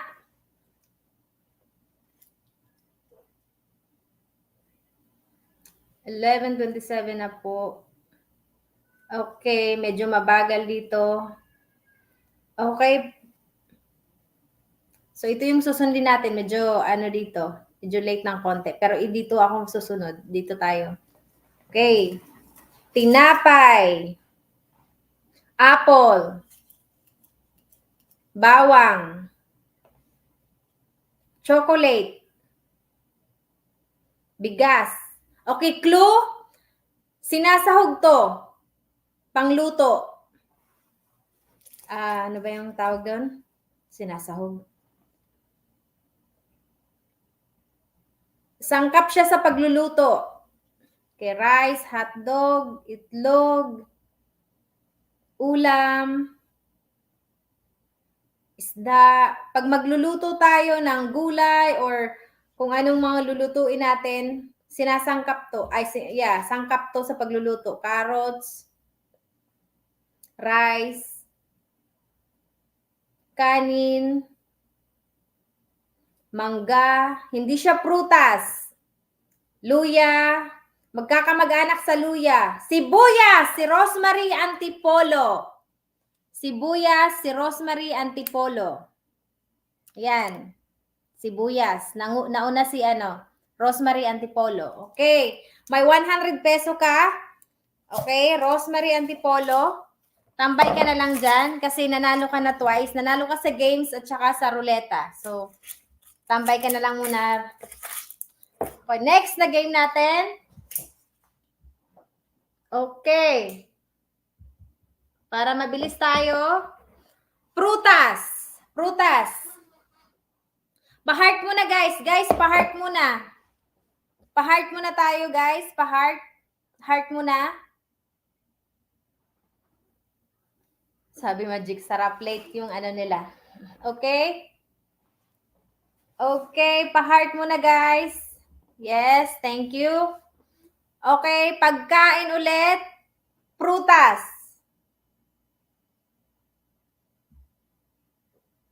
Sabi ni Rosemary, thank you. Go. Sabi ni Mitch Barlaan. Okay, apple, si Grace Jefferson, si Jefferson Grace, apple. Ayan o, yung sagot niya apple Siya yung nakauna. Sumunod saging yung ano. So, apple. So, guys, mabilis lang yung laro natin. So Grace, meron kang 100 peso. Si Jefferson Grace, meron kang 100 peso. So, in-screenshot ko para ano. Okay. Sorry guys, mabilis lang to Mabilis yung ano natin. Okay. Pagkain ulit, kinakain, sinasangkap, makikita sa kusina. Siyempre, sa kusina. Sangkap sa kusina. Sa pagluluto. Okay, go. Grapes, sabi ni Maricor. Star apple. So, late yung ano dito. So, ito pa rin yung susundin kong ano. Heart na sila.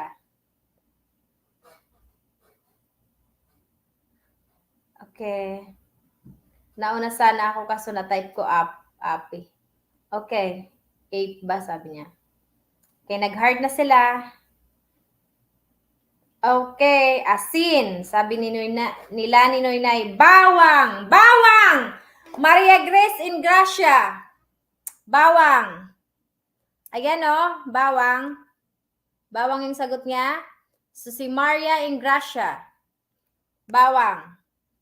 Diba ang bilis? Okay, screenshot ulit natin yung bawang. May 100 peso ka, Maria Ingracia. So guys, mabilis to Sorry. Okay. Pa-heart ako ulit, pa-heart. Dali. Pa-heart. Paulan ng heart, please. So, may 100 peso ka, Maria Ingracia. Okay, pa-heart, pa-heart. Okay, next game natin. Gamit, makikita sa kusina.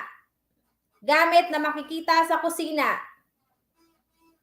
Paunahan na lang to. Sabi niya, I thank you. Hindi nakikita comment ko. Nakikita ka, Risa Ibana. Kamatis. Gamit, hindi siya pagkain. Ginagamit siya, makikita sa kusina. Gamit. Ginagamit natin. Heart. Okay. Kita, Saida, Kathleen ini. Hi, Mikey. Nakikita ka. Okay, sandok. Kutsara. Serenalin or lasa. Kutsara, Serenalin or lasa. Ayan, nauna siya. Ayan, si Renalyn. Ayan. Renalyn Orlasa. Kutsara. Ayan. Kutsara. Okay, kutsara. Diba? Mabilis lang to guys. Kasi para hindi kayo mapuyat. Okay. May 100 peso ka. Renalyn Orlasa, tambay ka na lang dyan kasi nanalo ka na sa roleta at saka sa game. So, 2 beses ka na nanalo. Okay. So, ilan na pala itong ano natin? Okay. 1, 2, 3, 1, 2, 3, 4. Okay, pang-5 na tong games Pang-5 na to. Okay, pang-5 na to. Gamit ulit, makikita sa kusina. Bilis guys. Gamit, makikita sa kusina. Yes, nakikita kita, may bugtong. Okay. Chopping board, gunting, sabi ni Jeanette. Gamit makikita sa kusina, ginagamit natin. Okay, kita po ba si Kathleen Nini? Nakikita kita, Mikey Reyes. Gamit makikita sa kusina. Tinidor, sabi ni Jefferson Grace. So, 2 beses na si Si Jefferson Grace Tinidor, sabi niya. Ayan. Ayan, aakyat na. Ayan, Jefferson Grace. So, parang 2 beses na siya nanalo, no? Okay. So, tambay ka na lang dyan, Jefferson Grace. 2 beses ka nang nanalo sa sa pag-games na to. Okay. Tinidor, guys. Okay. 2, 4, 2, 4, 5. 5. Okay, pang-anim na to. Pang-anim. Alright. Mabilis lang din. Okay, pa-heart. Paulan ulit ng heart. Paulan ng heart. Paulan ng heart. Okay. Paulan ng heart. Pagkain ulit. Pagkain. Haggard. Pagkain ulit. Siyempre, makikita sa kusina.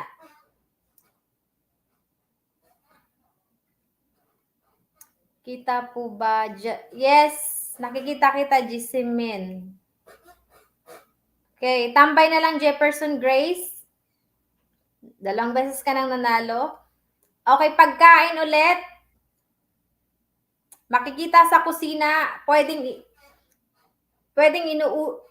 ulam din ito. Inuulam din natin to. Tinapay. So, si Rosemary Antipolo, 2 beses ka nang nanalo. Tambay na lang. So, hindi. Yeah. Sabi niya tinapay. Banana. Okay. Tinapay, luya, chocolate, patato, sabi ni potato siguro, sabi ni Myra Florano, paminta, sili, mangga, sabi ni Maricor, paminta,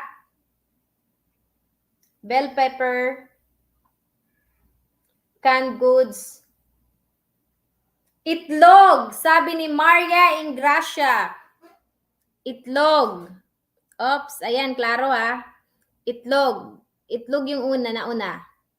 So, Maria Ingracia, 2 beses ka nang nanalo, tambay ka dyan. Tambay ka na lang sa live natin. Okay.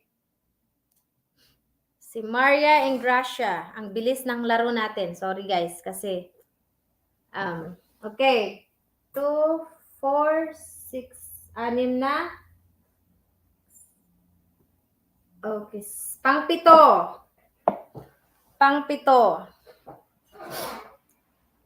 Okay, paulan ako ng heart. Paulan ulit ako ng heart. Dapat magising yung host. Okay. Paulan ako ng heart. Okay, pa-heart ako dyan, guys. Heart. So, Marian Gracia, tambay ka muna dyan.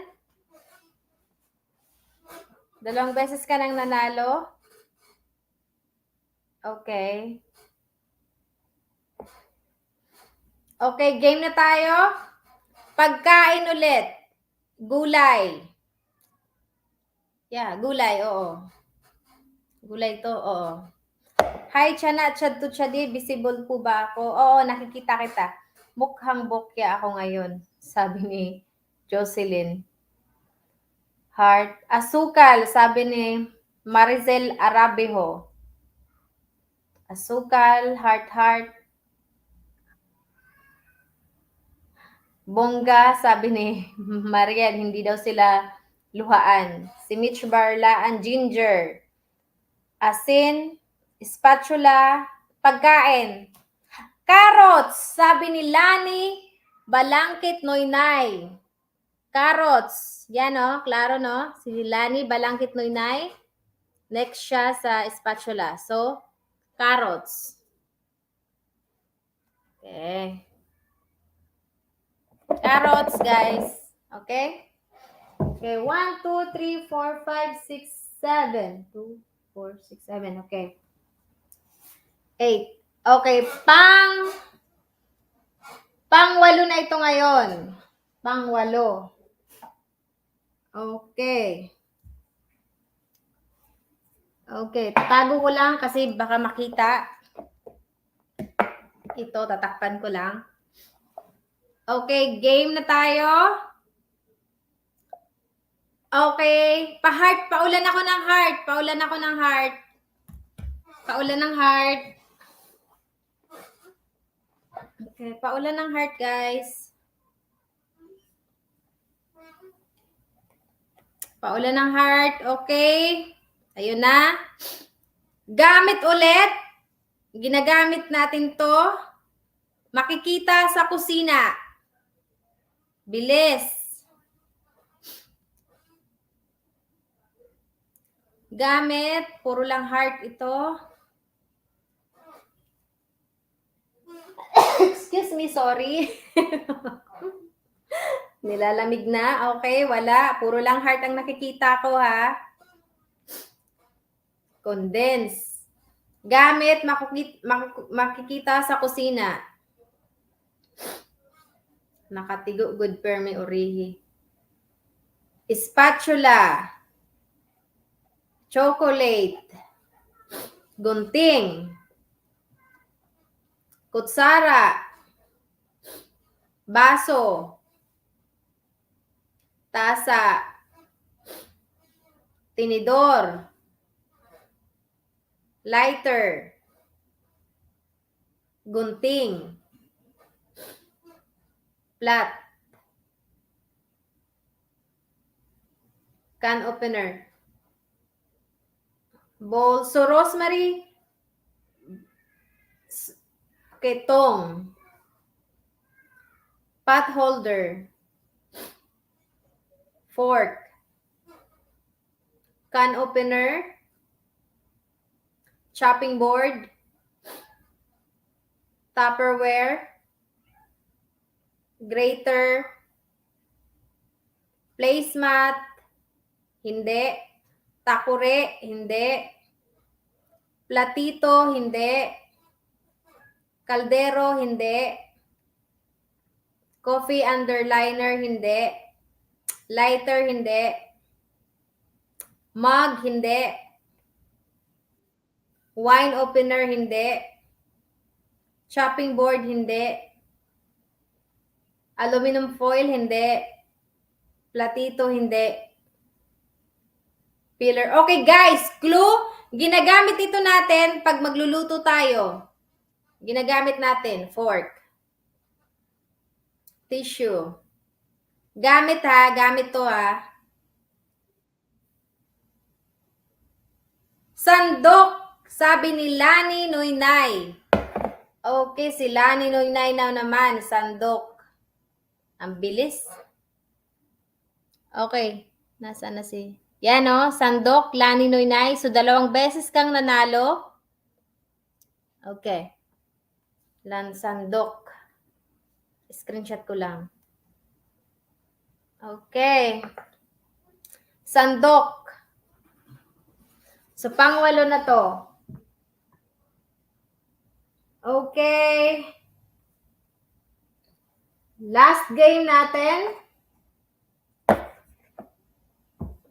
Last game natin. Itatago ko lang din. Baka makita. Takpan ko lang. Okay. Pagkain ito, makikita sa kusina, makikita sa mga fast food chain. Ano pa ba? Para mabilis lang. Yun.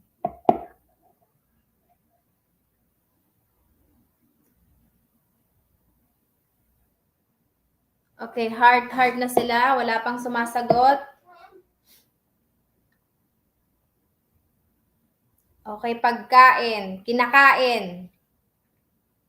Favorite natin to pag merong mga prito na ulam. So, alam niyo na yun, guys. Pag may fried chicken, so ano yung ano natin? Pinapares natin sa chicken. Fries. Burger. Sausawan to, guys, ha? Good luck, guys. Spaghetti. Hotdog. Burger. Bilisan nyo, guys. Hotdog sandwich. Hotdog. Burger. Chicken. Okay, may nakita ako pero ano na siya, hindi na siya pwede. Ketchup! Sabi ni Lynn Benitez. Ketchup. Lynn Benitez, ketchup. Okay. Screenshot. Okay. Ketchup, guys. So, ito yung pang-siyam. Yung roleta natin, naging 11. So, ito na yung last game natin. 1, 2, 3, 4, 5, 6, 7, 8, 9. So, Okay guys, ka na dyan? Okay ka na? okay na. Yun na. Okay. Siyam yung ano natin, yung nanalo sa games. Tapos yung sa roleta, 11. So, yung Okay. iba, nakadalawang panalo. Okay, salamat ng marami, makakatulong So, ka guys, na. maraming salamat. Parang narinig ko kanina yung twins eh. Parang narinig ko kanina yung kanilang Andun sila naglalaro. naglalaro. Naku, Okay. maraming salamat po sa lahat na nag-comment. And makakatulog na rin sa wakas si Saida. I think Kuya Jerry is still with us. Kuya Jerry, are you there? Thank you po, Kuya Jerry. Thank you. Parang halatang puyat. Hindi halata at all. Pero yeah. okay lang ate din kasi mabilis lang naman yung laro natin. At saka sila laging nag-aabang. So, maraming salamat po sa inyong lahat. Kailangan natin Oo. So, ingat ka dyan. Matulog ka na. Okay. Thank you, guys. Sa ngalan po ng thank you po. Sa ngalan po ng ating mga admin, Susan Crystal J, si Sonia Magbanwanava, Nars Zerano, Joy, Maru Caniga, sorry, sa ating mga host, si Kuya Jerry, Chai, Charmy pala, si Lawrence, Kuya Dan, ang ating founder and producer. Ako po si Regina Sosing. Maraming salamat kay Saida sa ating palaro, kay Kuya Jerry for our technical producing, to our host Mario. Hanggang sa muli po, paalam. And Bye, guys. Pinoy.com. Thank you. Bye-bye. Thank you sa inyong lahat. Bye. Bye. Bye.